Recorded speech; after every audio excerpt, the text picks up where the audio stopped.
आज हम देखेंगे सेल्फ रिस्पेक्ट मूवमेंट के बारे में, दूसरा हम जानेंगे नास्का लाइन की मिस्ट्री के बारे में, और तीसरा हम देखेंगे पाक स्टेट के बारे में जो इंडिया और श्रीलंका के बीच में लोकेट करती है।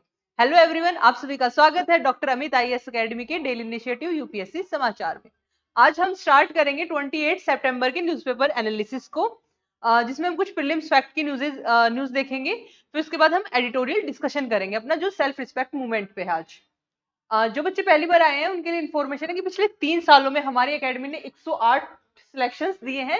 इसमें 2024 में 51 सिलेक्शंस थे हमारी एकेडमी में, 2023 में 24 सिलेक्शंस थे, जिसमें अनिल कुमार हमारी एकेडमी के ऑफलाइन स्टूडेंट रहे हैं जिन्होंने 2023 में फर्स्ट रैंक हासिल की थी। उसके अलावा जो बच्चे एचसीएस के लिए प्रिपेयर कर रहे हैं उनके लिए हमारी एकेडमी ने न्यू बैच लॉन्च कर दिए हैं, जैसे आपका अभिमन्यु बैच है वो अभी रिसेंटली चल रहा है। उसमें आपके प्रीलिम्स मेंस और इंटरव्यू फुल फ्लैश्ड आपको तैयारी करवाई जाएगी। इंग्लिश मीडियम और हिंदी मीडियम दोनों में अवेलेबल है। आप यहाँ आके ऑफलाइन भी ले सकते हैं और ऑनलाइन अपने घर बैठे भी इसकी तैयारी कर सकते हैं। हमारी एकेडमी का ऐप है डॉक्टर अमित आईएएस एकेडमी करके, उसको इंस्टॉल करके आप पूरी डिटेल वहां पे डिस्क्रिप्शन में देख सकते हैं। उसके अलावा आपको ये नंबर अवेलेबल करवा दिए गए हैं, आप यहाँ पे भी आके कॉन्टेक्ट कर सकते हैं अगर आपको इससे कोई भी रिलेटेड डिटेल्स चाहिए तो। ठीक है, लेट्स स्टार्ट। आज हम स्टार्ट करते हैं अपने एडिटोरियल एनालिसिस के इंडेक्स को।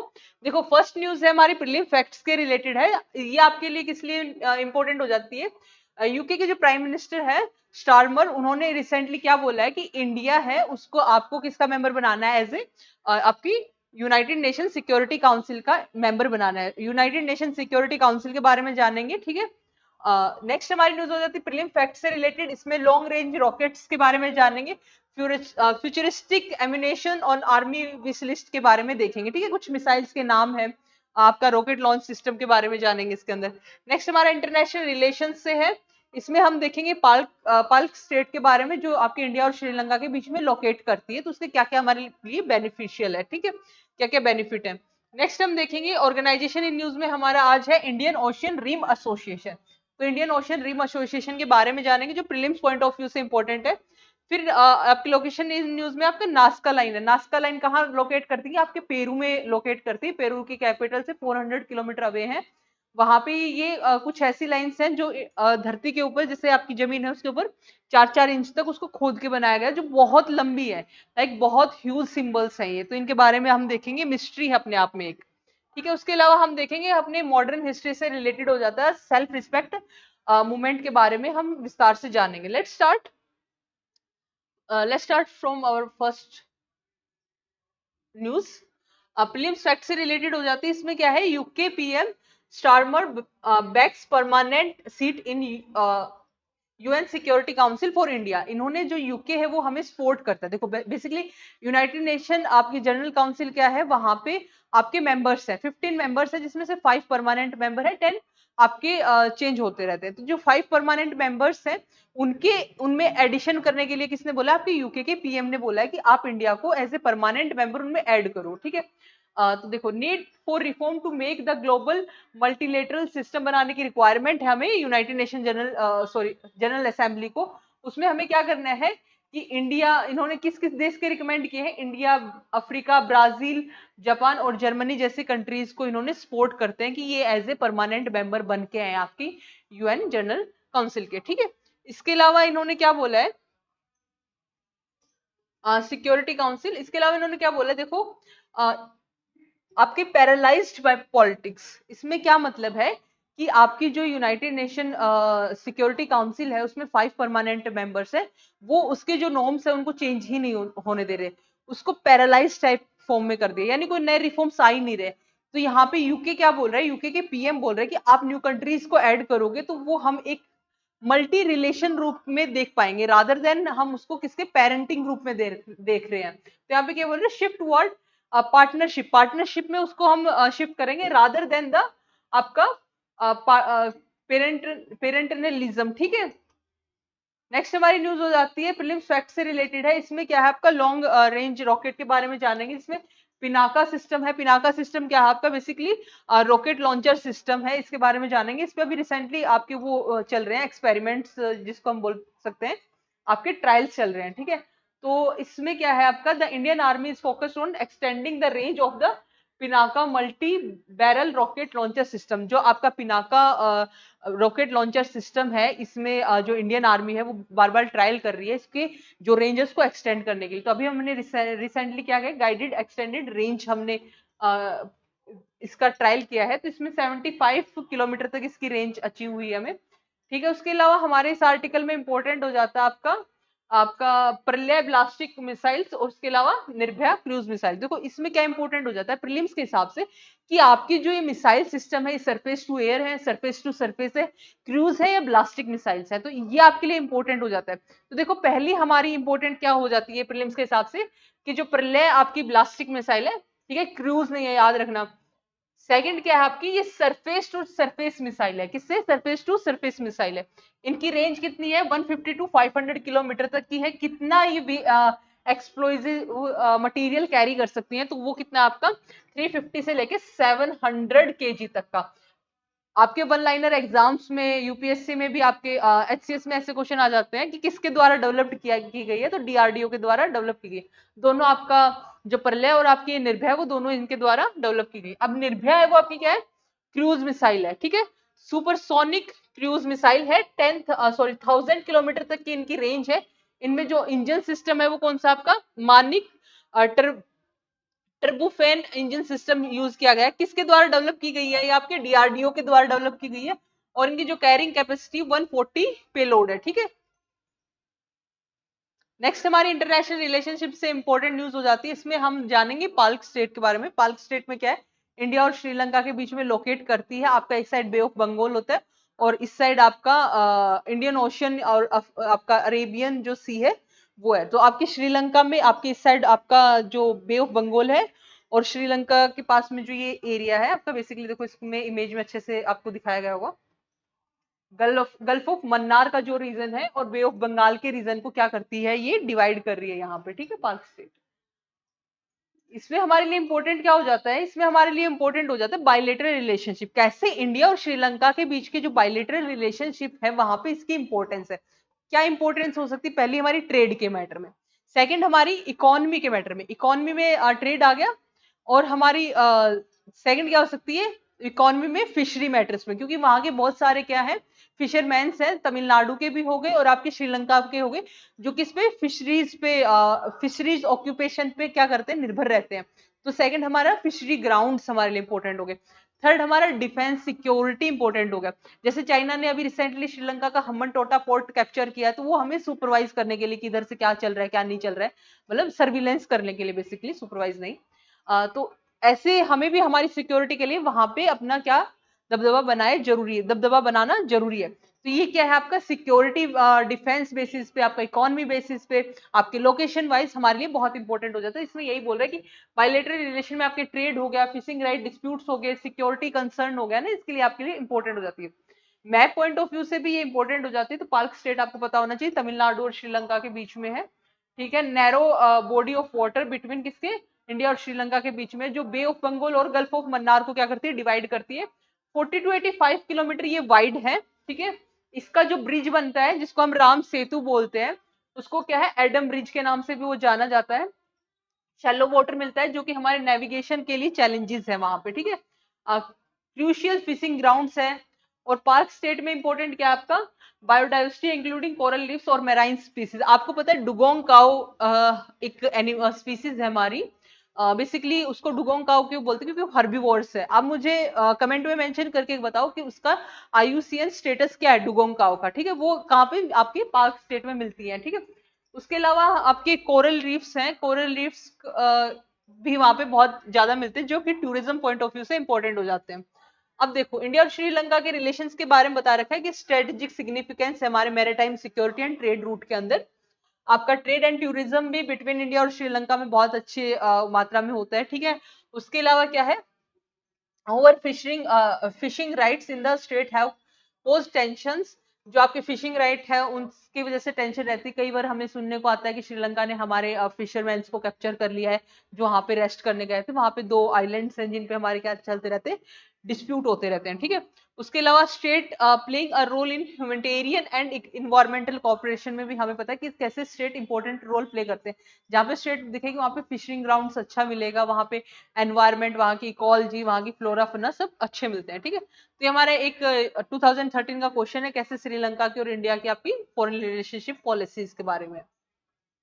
नेक्स्ट हमारा हो जाता है Indian ocean rim association. Indian ocean rim association हमारे लिए इंपॉर्टेंट हो जाता है प्रीलिम्स पॉइंट ऑफ व्यू से। देखो द सेकंड IORA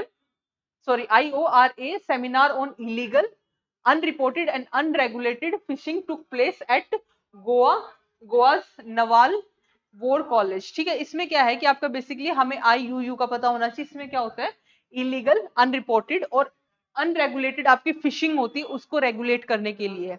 अब देखो बहुत बड़ा कंसर्न है इसमें, क्या होता है कि आपकी बहुत ज्यादा ओवर फिशिंग हो जाती है, जिससे आपकी क्या होती है, दूसरी स्पीसीज भी हार्म होती है, ठीक है।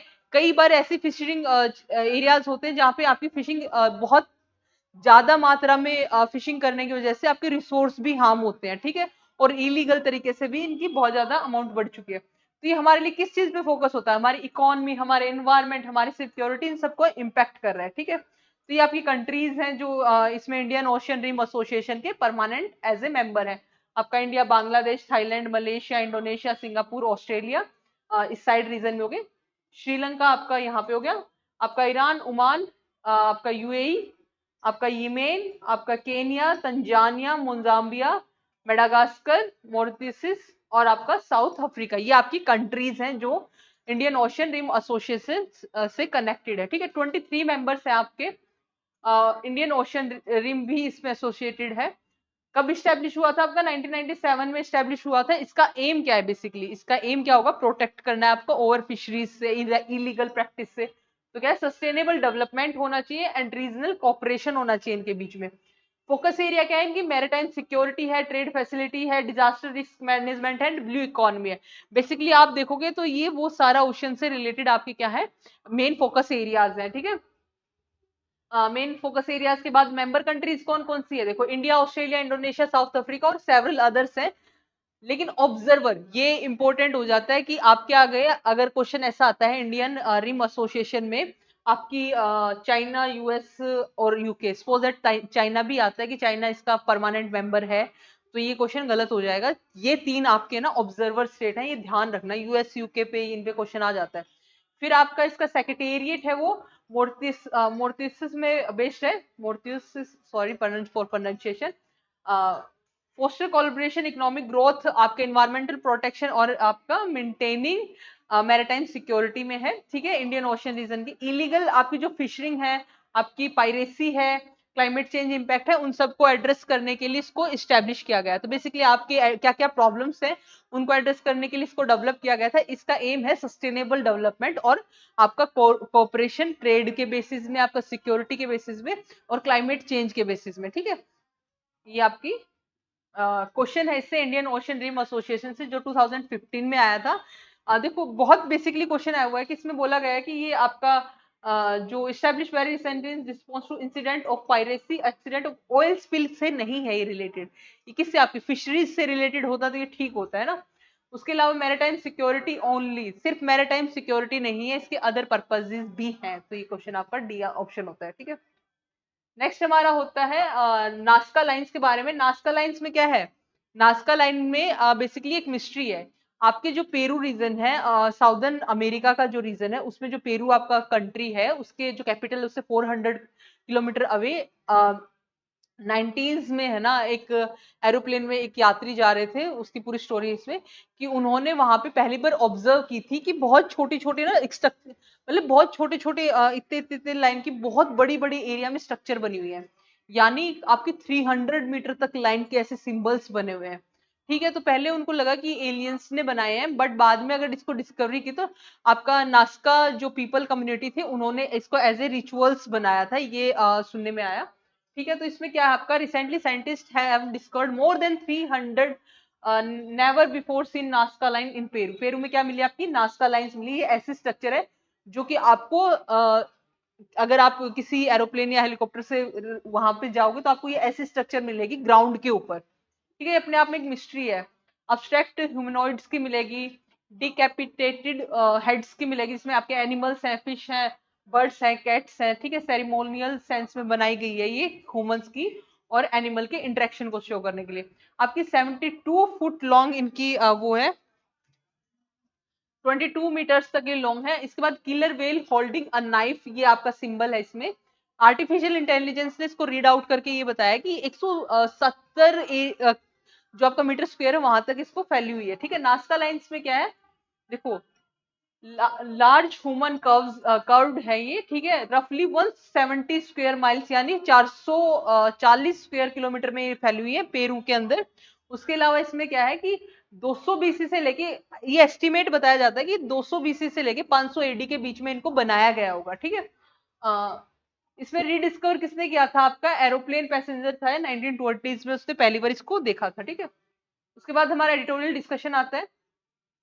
ये आपके क्वेश्चन है एडिटोरियल डिस्कशन पे, आप एक बार इसको देख सकते हैं। देखो सेल्फ रिस्पेक्ट मूवमेंट के बारे में, सेल्फ रिस्पेक्ट मूवमेंट कब आपकी 1925 में स्टार्ट की थी, पेरियार जो लीडर है उनके द्वारा। बेसिकली सेल्फ रिस्पेक्ट मूवमेंट में किस चीज की बात की गई है, ये एंटी कास्टिज्म पे बिलीव करते थे, विमेन ऑटोनॉमी की बात करते थे। जो ब्राह्मण आपके ब्राह्मणिज्म को बेसिकली अपोज करते थे, जो आपकी एक होमोजिनेटी बनी हुई थी सोसाइटी में कि ब्राह्मण ही पूरी हिंदू कास्ट को रूल करेंगे, लीड करेंगे, तो जो पेरियार लीडर थे वो उसको अपोज करते थे। इसके बाद हम देखेंगे सेल्फ रिस्पेक्ट मूवमेंट 1925 में पेरियार में हुई थी। उसके बाद हम देखेंगे social justice, rationalism, women rights challenging caste based operation था ये, ठीक है। कास्ट बेस्ड मूवमेंट थी जिसमें विमेन की अपराइट अपलिफ्टमेंट की बात थी, विमेन की ऑटोनॉमी की बात की थी, राइट टू चूज की बात की गई थी, इंटरकास्ट मैरिजेस की बात की गई थी इसके अंदर, है ना। Self respect marriages, women autonomy थी उनके पास, ठीक है। इंटर सेक्शनलिटी थी, कल्चरल होमोजिनिटी के अगेंस्ट थे। जैसे हिंदुत्व की आइडियोलॉजी में क्या है कि ब्राह्मणिज्म सुप्रीम है, उसके अगेंस्ट थे ये। इसमें आप बेसिकली आपका तमिल वीकली न्यूज़पेपर था जो लॉन्च होता था, पुडी अरासुर, ठीक है। उसमें Periyar departure from Indian national Congress, इसमें क्या था आपका प्रमोटिंग सोशल जस्टिस की बात की थी, रैशनल थिंकिंग की बात कर रहे थे ये, ठीक है। मद्रास प्रेसिडेंसी के अंदर आता था, नॉन ब्राह्मण politics and reform aligned with the movement. इस मूवमेंट में क्या आपके रिफॉर्म अलाइंड थे, आपके मद्रास प्रेसिडेंसी के अंदर आता था। और anti caste non brahmanical movement थी जो पेरियार के द्वारा चलाई गई थी। इन्होंने, इनकी अचीवमेंट क्या कर रही है, देखो एक्सक्लूड ब्राह्मण प्रिस्ट, जो आपकी मैरिज सिस्टम होता था उसमें क्या बोलते थे कि सिर्फ ब्राह्मण से ही मैरिज नहीं होती, उसको एक्सक्लूड किया गया था। जो आपकी दुकानों के ऊपर ऐसे था ना कि ब्राह्मण की अगर शॉप होगी तो वेजिटेरियन होगा, तो मेंशन था, तो इनको चेंज करके वेजिटेरियन शॉप्स लिखवाया गया। विमेन्स को ऑटोनॉमी दी गई, इंटरकास्ट मैरिज को फुल फोकस्ड किया गया। तो इनकी अचीवमेंट में क्या है कि सेल्फ रिस्पेक्ट मैरिजेस आई विच एक्सक्लूड ब्राह्मण प्रिस्ट को जो एक्सक्लूड करती हैं। Autonomy and dignity of for women's की बात हुई। Legalised when the DMK farmer the government 1967 में जो आपकी डीएमके पार्टी थी उनकी गवर्नमेंट ने आपकी एंटी जो कास्ट मैरिज है या इंटरकास्ट जो मैरिज है उसको क्या करा, लीगलाइज किया है, ठीक है। उसके अलावा रिप्रोडक्टिव ऑटोनॉमी की बात कर रही है वीमेंस की, वुडो रीमैरिज की बात की गई है, डाइवोर्स की, प्रॉपर्टी राइट्स की, ठीक है। ये आपके सारे रिफॉर्म्स लिए गए हैं। इनका मानना क्या था कि जो अगर ब्रिटिशर्स हमारे कंट्री से जाएंगे तो हिंदूज आएंगे और हिंदूज में फिर ब्राह्मणिकल रूल होगा, तो उसकी बजाय हम क्या चाहते हैं कि हिट्रोजिनिटी हो समाज में, सबका अपनी एक ऑटोनॉमी हो, ठीक है। हिंदुत्व आइडियोलॉजी को अपोज करते थे। इसके बाद movement must evolve to address किसके लिए, मॉडर्न जेंडर रिलेटेड इश्यूज के लिए। उस टाइम की मूवमेंट आज के लिए हमारे लिए कैसे रेलिवेंट है, जैसे एलजीबीटी के प्लस के बारे में जो हमारी एक थिंकिंग है वो अलग लेवल की डेवलप है। तो सेल्फ रिस्पेक्ट मूवमेंट किसके लिए, नॉट ओनली फॉर वीमेन्स, आज के टाइम में वो एलजीबीटी के कम्युनिटी के लिए भी उतनी ही रेलिवेंट है जिस टाइम में वो वीमेन्स की और नॉन ब्राह्मण्स की बात करता था। तो इसको हम इससे रिलेट कर सकते हैं, ठीक है। इसके अलावा हमारा क्या है, critical mission for social justice self respect movement face the criticism mission of combating rising diverse ideology and cultural homogeneity से इन्होंने क्या किया, फेस किया है, ठीक है। तो आज के आपके आर्टिकल में इतना ही था। आज के लिए इतना ही तक, मिलते हैं कल के न्यूज़पेपर एनालिसिस के साथ। अगर आपको कोई डाउट हो तो कमेंट करके प्लीज मेंशन करें। और इसके अलावा आप क्या आज क्वेश्चंस नहीं है तो उसमें आप कुछ क्वेश्चंस को मेंशन कर सकते हैं, जैसे मैंने आपको आर्टिकल में बोला कि डुगोंग काओ का क्या स्टेटस है ना, तो उनका आप आईयूसीएन स्टेटस बताओ। दूसरा, आप सेल्फ रिस्पेक्ट मूवमेंट के लीडर कौन थे, ठीक है, बर्मो समाज के लीडर कौन थे, आप ये भी कमेंट करके बताओ। तीसरा, आप क्रूज मिसाइल्स के बारे में बताओ कि ब्लास्टिक मिसाइल्स में और क्रूज मिसाइल्स में क्या डिफरेंस है, ठीक है। आज के लिए इतना ही था, थैंक यू, मिलते हैं कल के न्यूज़पेपर एनालिसिस के साथ।